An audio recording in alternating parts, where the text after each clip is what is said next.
on gluttony, the first cardinal sin. Gluttony, also referred to by its other name, intemperance, is the cardinal sin of overindulgence or excessive greed, not restricted only to food and drink, but mostly with regards to those two. Gluttony can be seen as worship, even, of idolized food. Gluttonous behavior is not limited to quantity. One can also be gluttonous with regards to the quality of, for example, food and drink. If one only ever eats the most lavish food or foods of the highest standards, even if tempered in terms of quantity, then this behavior would still count as gluttonous. Also, the desire or demand always to have one's favorite dish prepared in just the right way must count as gluttony, for this behavior makes one childish. Gluttony is perhaps the most paradoxical of all the deadly sins, because food and drink are absolutely fundamental to one's survival, and at the same time one is tempted by just that which can both harm and nurture one. There is a difference between eating and shoving food in one's face, to be blunt. Essen und fressen, as the German vernacular says, where fressen already sounds more brutal and awful than essen. If one is not careful, a simple and fundamental necessary act such as eating can turn into a deadly sin, and in fact the deadly sins are gateways to hell. Beelzebub, the lord of the flies, symbolizes gluttony. Evagrius Ponticus, a monk in Egypt in the late 4th century AD, was the first to write down all sorts of temptations that can befall man, and he ultimately reduced the list to 8 main temptations. Evagrius considered gluttony to be dangerous, for it harms the spirit and makes prayer impossible. In 590 AD, Pope Gregory the Great reduced the list to 7, combining despondency and sorrow to the sin of sloth. It was Pope Gregory who called the temptations sins, and indeed deadly sins. Gluttony, he believed, destroys the soul. St. Augustine, one of the Church Fathers, preached abstinence, to eat as little as possible. This spawned the formation of monasteries where, under St. Benedict's rules, men gathered to live abstinently, turned away from the world and its earthly delights. Augustine's doctrine, however, has as a consequence also that God seems to have created the world in such a way that it provides constant temptations for man. For food is obviously necessary for survival, but here food also seems to receive a stain of evil. Pope Gregory mentions several ways of how one can become gluttonous: eating too much and thereby stealing from the poor, or eating outside the prescribed times, snacking, as we might say today, wanting food to be prepared in a certain way, or greed in appetite. In Deuteronomy chapter 21, gluttony is connected to the sins of drunkenness, lavishness, idolatry, laziness or sloth, to wastefulness and disobedience. We find the following: Deuteronomy chapter 21, verse 20. They shall say to the elders, This son of ours is stubborn and rebellious. He will not obey us. He is a glutton and a drunkard. In the Proverbs, we find the following warning against gluttony. A person without self-control is like a city with broken down walls. Be not among wine bibbers, among riotous eaters of flesh. For the drunkard and the glutton shall come to poverty, and drowsiness shall clothe a man with rags. The Anglican pulpit commentary warns against those who, quote, who by their gluttony and luxury ruin their own bodies, and hence ruin the very locus of the soul. According to church doctrine, the higher we go in the hierarchy of the 7 deadly sins, the more bodily they become. Yet they are only seemingly less harmful to the soul. Gluttony is not merely bodily, it is indeed also a spiritual malaise. Aquinas calls gluttony immoderate or unreasonable pleasure in food and drink. Gluttony is related to avarice. In gluttony, we wish to fill our emptiness rather than by being spiritually fulfilled. We wish to fill it with bodily pleasures. Bodily pleasures aren't the issue for the church, perhaps, but immoderation, intemperance, overindulgence are. Sensual desires, if utterly unrestrained, can turn one's household into living hell. The order of one's life gets corrupted, but of course also the soul gets corrupted, and so, in the ultimate economy, one ends up in hell from one's gluttonous behavior. And remember the devil's temptation to Jesus Christ. Turn these stones into bread, the devil dares him after 40 days of fasting. This is a temptation to gluttony. Jesus' rejoinder is, we don't live by bread alone. Gluttony is a deadly sin because it tempts us to live by bread alone, but not according to God's law and the needs of the soul.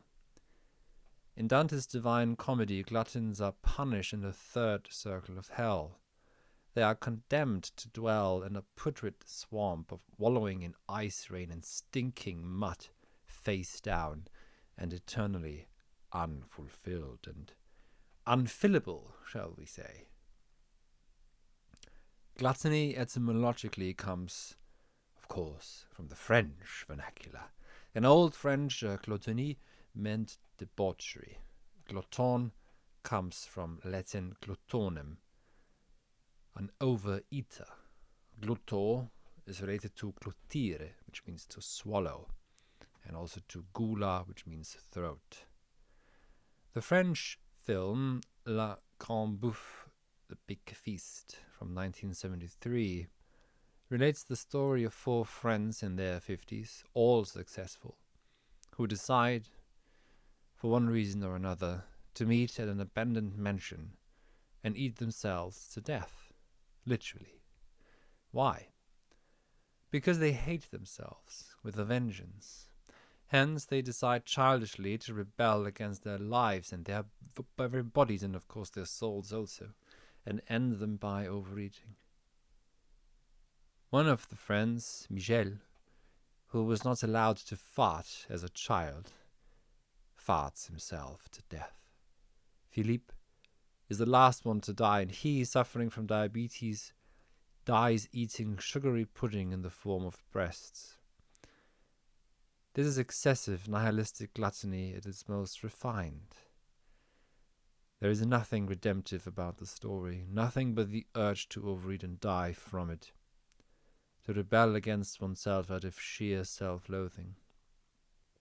Life is not good enough, and hence they rebel against it by overeating. What this film shows, perhaps, is why gluttony is such a horrific sin. It's precisely because food and drink are, to say the obvious, absolutely fundamental to survival.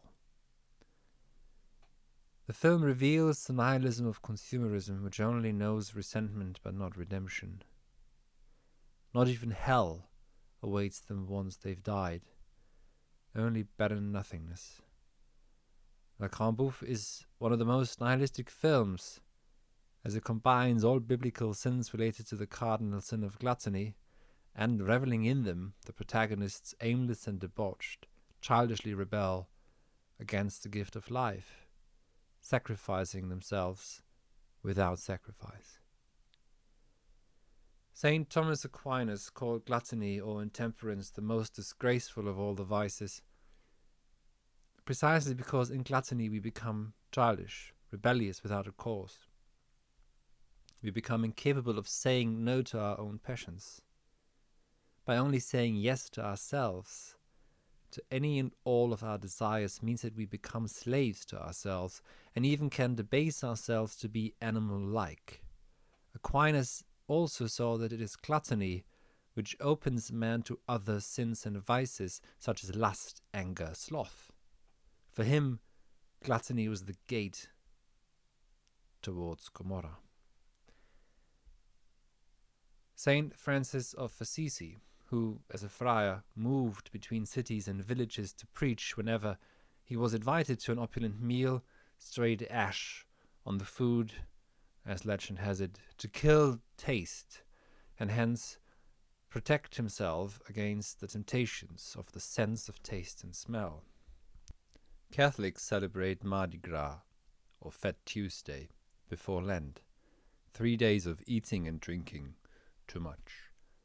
Early Protestants, including Luther, rejected Lent as a Roman Catholic institution and rejected Fat Tuesday as well. They denounced Fat Tuesday as a non-Christian holiday. With the late Middle Ages and the Renaissance, the attitude towards food and gluttony changed. To eat refined foods and enjoy good wine became a sign of good standing and a form of pride.